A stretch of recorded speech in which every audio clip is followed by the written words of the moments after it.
bersama-sama dengan saya dalam kitab 2 Tawarik pasal yang ke-20. Saya akan berbicara pagi ini yaitu to seek God's face, mencari wajah Tuhan. 2 Tawarik pasal yang ke-20 ayat 1 sampai dengan ayat yang ke-18. 2 Tawarik pasal yang ke-20 ini pasal yang banyak kita dengar. Bisa akan melihat dalam 2 Tawarik pasal yang ke-20 ini,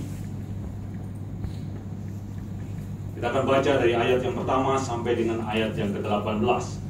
Agak panjang, mungkin lebih baik kalau kita bergantian, kita baca bergantian. Dan ganjil ayat yang ke-6.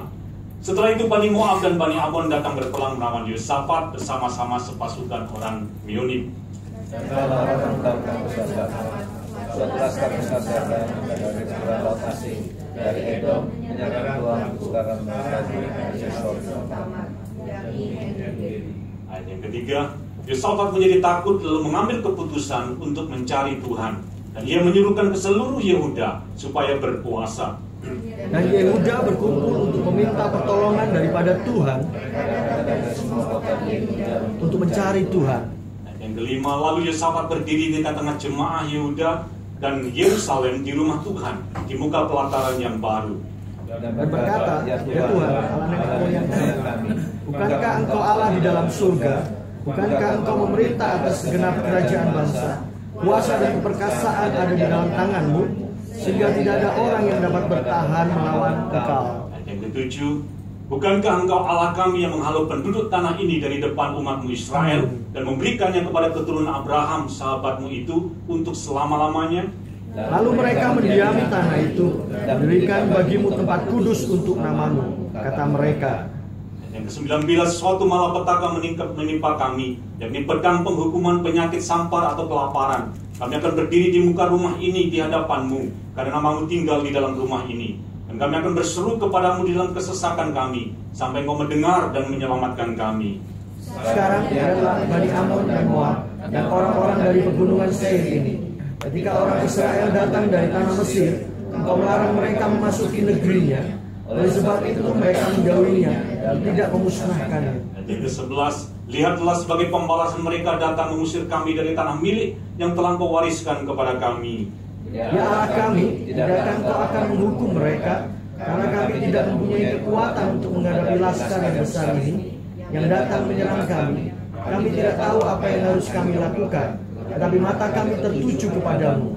Sementara itu seluruh Yehuda berdiri di hadapan Tuhan, juga segenap keluarga mereka dengan istri dan anak-anak mereka.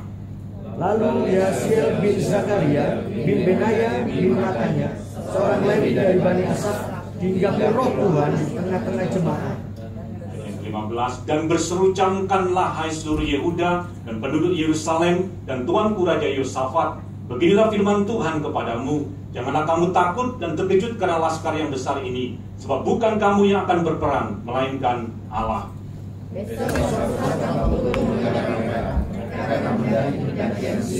Dan kamu akan mendapati mereka di ujung lembah di Moab. Yang ke-17, dalam peperangan ini tidak usah kamu bertempur, hai Yehuda dan Yerusalem. Tinggallah berdiri di tempatmu dan lihatlah bagaimana Tuhan memberikan kemenangan kepadamu. Janganlah kamu takut dan terkejut, majulah besok menghadapi mereka. Tuhan akan menyertai kamu. Lalu berlututlah Yosafat dengan mukanya ke tanah. Seluruh Yehuda dan penduduk Yerusalem pun sujud di hadapan Tuhan, menyembah kepadanya. Amen. Nah, saudaraku, dalam 2 Tawarik pasal yang ke-20, di sini ada satu peristiwa atau satu sejarah bagaimana Yosafat menang melawan pasukan dari Moab, Meonim, dari bangsa Ammon, satu tentara yang sangat besar. Nah, kalau saudara lihat di sini, Yehuda dikepung oleh musuh dengan satu tentara yang sangat besar. Yehuda dalam ayat selanjutnya dikatakan waktu mereka sedang dikepung, maka dikatakan Yosafat, yaitu Raja Yehuda, mereka dikatakan dalam keadaan yang sangat takut atau dalam keadaan yang sangat terdesak. Dalam ayat yang pertama dikatakan bahwa musuh sudah sampai di Hazezon Tamar atau En-Gedi. Nah, saudara, kalau saudara melihat perkataan Hazezon Tamar, mungkin saya sedikit jelaskan sedikit. Hazezon Tamar itu artinya division, En-Gedi itu adalah afflicted. Jadi kalau kita lihat di sini bahwa musuh sudah sampai di Hazeson Tamar, yaitu di En-Gedi. Satu keadaan yang sangat terjepit, satu keadaan yang sangat sengsara. Bahkan di situ ada dikatakan satu keadaan yang kacau atau dalam keadaan yang terpecah. Nah, waktu mereka sedang menghadapi dalam keadaan yang terdesak, dalam keadaan yang terjepit, dalam keadaan yang sengsara ini, maka ayat yang selanjutnya dalam 2 Tawarik pasal yang ke-20 dikatakan di situ, ayat yang ketiga, Yosafat menjadi takut lalu mengambil keputusan untuk mencari Tuhan. Dan ia menyerukan kepada seluruh Yehuda supaya berpuasa. Nah, saudara lihat di sini bahwa waktu Yosafat dalam keadaan yang sangat takut, dalam keadaan yang kacau balau, dalam keadaan yang kesesakan ini, Yosafat memutuskan untuk mencari Tuhan. Nah, kalau saya lihat di situ waktu Yosafat mencari Tuhan, yaitu mereka dengan berdoa dan berpuasa, petisi di hadapan Tuhan, dan apa yang terjadi? Maka di sana dikatakan Tuhan menyatakan dirinya. Ayat yang ke-15 dikatakan, maka bangkitlah seorang nabi yang bernama dikatakan ayat yang ke-15, coba kita lihat sebentar. Ini yang menjadi ayat yang akan menjadi khotbah saya. Ayat yang ke-15.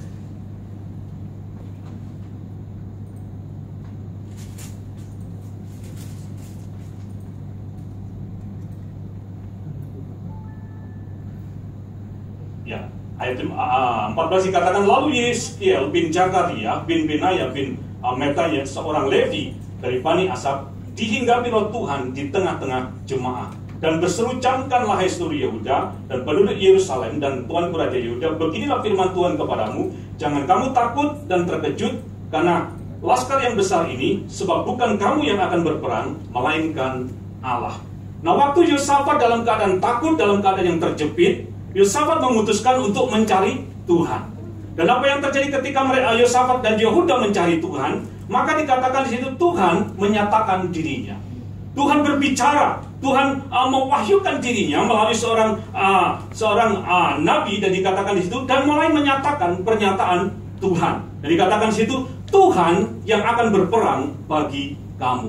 Nah, saudaraku, waktu Yosafat mencari Tuhan, maka Tuhan menyatakan dirinya. Tuhan berbicara, Tuhan memberi pewahyuan. Dan kalau saya lihat apa yang terjadi melalui pewahyuan itu, maka Yehuda mengalami kelepasan yang besar.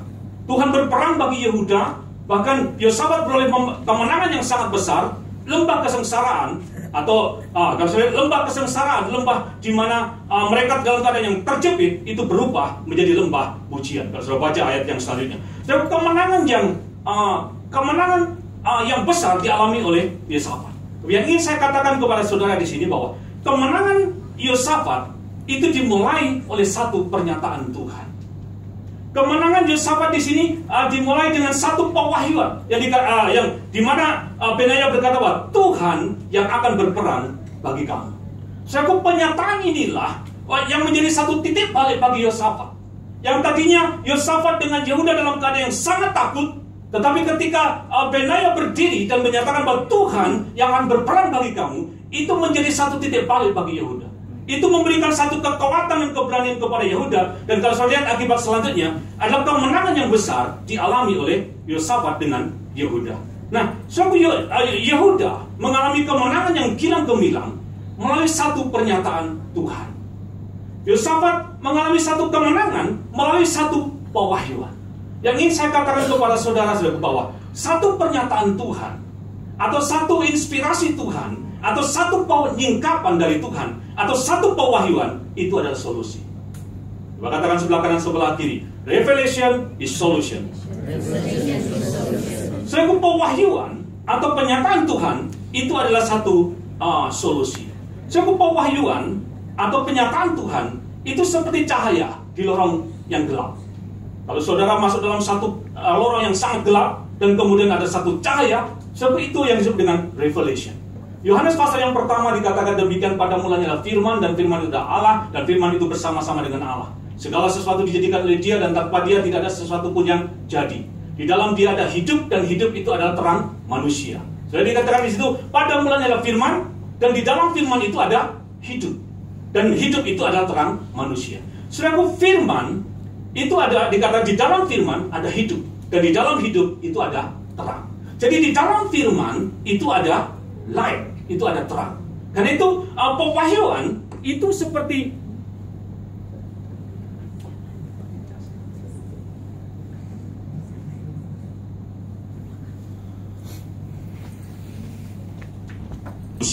Jadi di dalam firman itu ada kehidupan, dan di dalam firman itu adalah terang.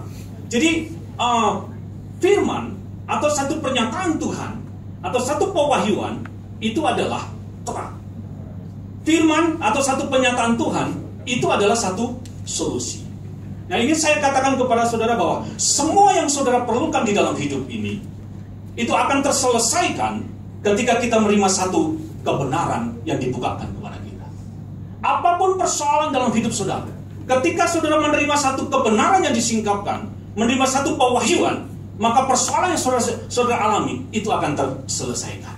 Jadi kalau saudara melihat, mungkin saudara sedang mengalami, saudara memerlukan keuangan untuk membayar bil saudara. Mungkin saudara memerlukan employment pass untuk saudara ada di Singapura. Mungkin saudara memerlukan kesembuhan untuk tubuh saudara, atau sukses dalam bisnis saudara. Ketika pewahyuan dinyatakan kepada saudara, semuanya akan terselesaikan.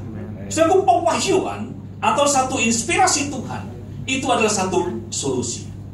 Saya cerita sedikit sebelum saya masuk dalam film lebih jauh. Pada waktu saya mengalami satu keadaan yang struggle dalam hidup saya, waktu pertama kali saya dilepas beasiswa saya di sekolah, dan saya harus hidup, cari makan sendiri, semuanya dilakukan sendiri. Saya pernah mengalami masa-masa yang cukup sulit. Saya sulit untuk bisa makan, karena saya waktu itu memutuskan untuk tidak mengganggu keluarga saya, karena saya melayani Tuhan, jadi saya mau bergantung penuh kepada Tuhan. Jadi saya mengalami masa-masa yang sulit di mana saya betul-betul struggle. Tapi waktu dalam keadaan yang seperti itu, saudara, saya mendapatkan satu firman. Dalam Mazmur pasal 23 dikatakan, "The Lord is my shepherd." Tuhan adalah gembalaku, dikatakan, "I shall not want." Aku tidak akan kekurangan suatu apapun. Sebab waktu saya menerima firman itu, saudara, itu memberikan pengharapan kepada saya. Dan saya memiliki pengharapan, dan pengharapan itu terus saya pegang. Saya berpegang pada pengharapan itu. Saya mengucapkan setiap pagi, setiap hari. Saya katakan, Tuhan gembalaku, takkan kekurangan aku. Setiap pagi saya ucapkan, saya pegang pengharapan itu. Sampai suatu saat, firman itu yang menjadi pengharapan saya itu menjadi satu rema bagi saya. Sampai suatu saat Tuhan berbicara kepada saya pribadi, ayat bahwa Tuhan gembalaku, takkan kekurangan itu adalah untuk kamu. Waktu itu menjadi satu rema bagi saya. Iman saya jadi hidup. Dan apa yang terjadi, saudaraku? Waktu saya dalam keadaan kesulitan untuk makan, untuk kesulitan dalam keuangan, Tuhan mencukupi saya. Dan saya melihat mujizat-mujizat terjadi dalam hidup saya. Struggle saya dalam hal makanan, struggle saya dalam keuangan terselesaikan ketika Mazmur 23 muncul kepada Tuhan gembalaku, takkan kekurangan aku. Saudaraku, apapun persoalan dalam hidup ini, ketika satu kebenaran disingkapkan menjadi satu pewahyuan, menjadi satu rema bagi saudara, maka masalah apapun itu akan terselesaikan. Nah, waktu Yosafat dikatakan dalam keadaan terjepit, dalam keadaan yang terdesak, musuh sudah sampai di Hasason Tamar, sudah sampai di En-Gedi, dan dia memutuskan untuk mencari Tuhan, dan Tuhan berbicara, Tuhan menyatakan diri kepada Yosafat. Dan ketika Tuhan menyatakan diri, dikatakan bahwa Tuhan yang akan berperang bagi kamu, maka apa yang terjadi? Kemenangan yang besar dialami oleh Yosafat. Nah, saya mau katakan kepada saudara, nggak ada perkara yang mustahil kalau kita percaya kepada Tuhan. Yang kita perlukan itu adalah revelation. Yang kita perlukan itu adalah satu penyingkapan, satu kebenaran. Yang kita perlukan itu adalah satu pernyataan Tuhan. Kita perlu revelation ini. Minggu yang lalu saya jelaskan apa itu sebenarnya revelation. Mungkin boleh ditampilkan TV. Revelation itu saya menerjemahkan kemarin. Revelation itu adalah reveal something hide atau reveal something undercover. Sesuatu yang ditutupi dibuka. Itu adalah pewahyuan. Sebab Alkitab ini logos. Kalau Alkitab ini dalam bahasa aslinya kata logos atau scripture atau satu pewahyuan yang ditulis. Nah, Alkitab ini adalah huruf yang mati. Tetapi ketika Alkitab ini disingkapkan dan menjadi satu disingkapkan, maka itu akan menjadi satu rema.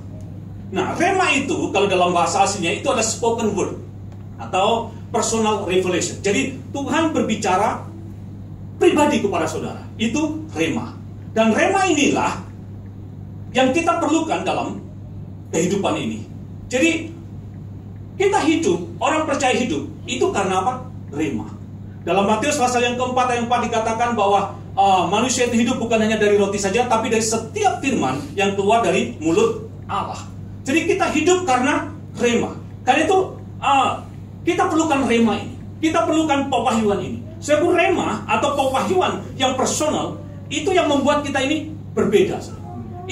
Rema inilah yang membuat iman saudara itu hidup. Dan saya katakan pada saudara bahwa rema inilah yang membuat hidup kita itu berkemenangan. Sebab rema itu ada satu personal revelation. Jadi kita perlu rema ini. Kita perlu personal revelation ini. Nah, yang ingin saya katakan saudara, yang ingin saya sampaikan pagi ini, sebab rema atau pewahyuan atau pewahyuan pribadi atau personal revelation ini adalah hasil dari personal relationship. Selalu lagi bahwa personal revelation is a result personal relationship.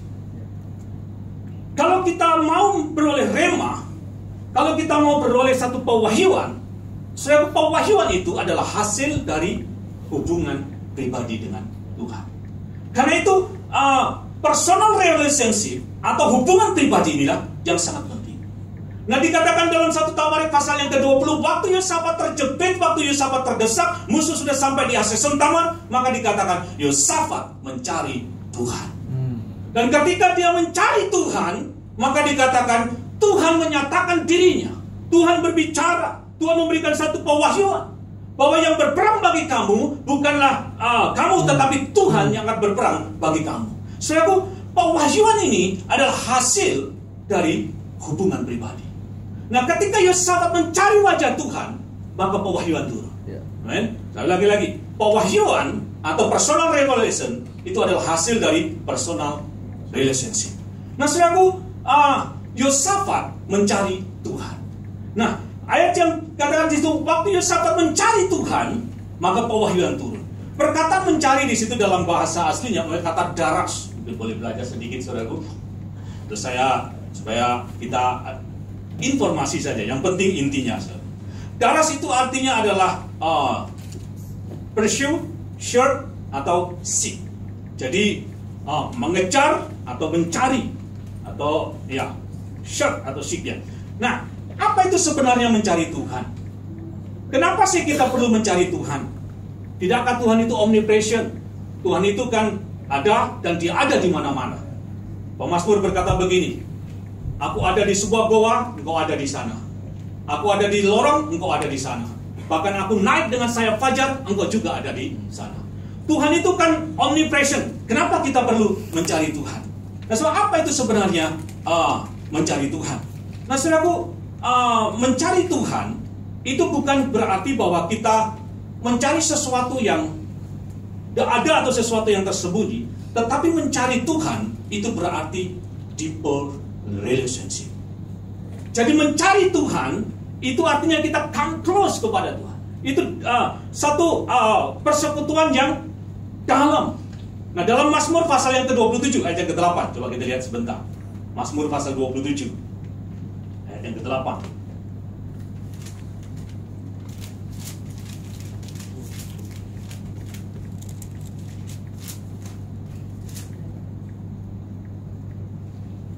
Di situ Daud berkata, carilah wajahku, maka wajahmu ku cari. Mazmur pasal yang ke-27 ayat yang ke-8 dikatakan demikian. Hatiku mengikuti firman-Mu, carilah wajahku, maka wajahmu ku cari ya Tuhan. Saudaraku, mencari Tuhan atau mencari wajah Tuhan itu adalah satu persekutuan yang dalam atau deeper relationship. Jadi waktu kita mencari Tuhan, kita sebenarnya yang kita lakukan adalah kita membangun satu hubungan yang dalam dengan Tuhan. Nah, saya akan menunjukkan kepada saudara bagaimana sebenarnya cara kita mencari Tuhan. Ada 3 hal yang ingin saya bagikan kepada saudara. Yang pertama, atau mental kita dalam kita mencari Tuhan. Dan juga kita lihat dalam Ibrani pasal 11 ayat yang ke-6. Yang pertama, saudara, kalau kita mau mencari Tuhan, yang perlu kita lakukan pertama itu adalah fokus. Coba katakan bersama saya, fokus. Fokus. Sebelum kita mencari Tuhan dan kita mau menemukan Tuhan, kita harus fokus. Coba dalam Ibrani pasal 11 ayat yang ke-6.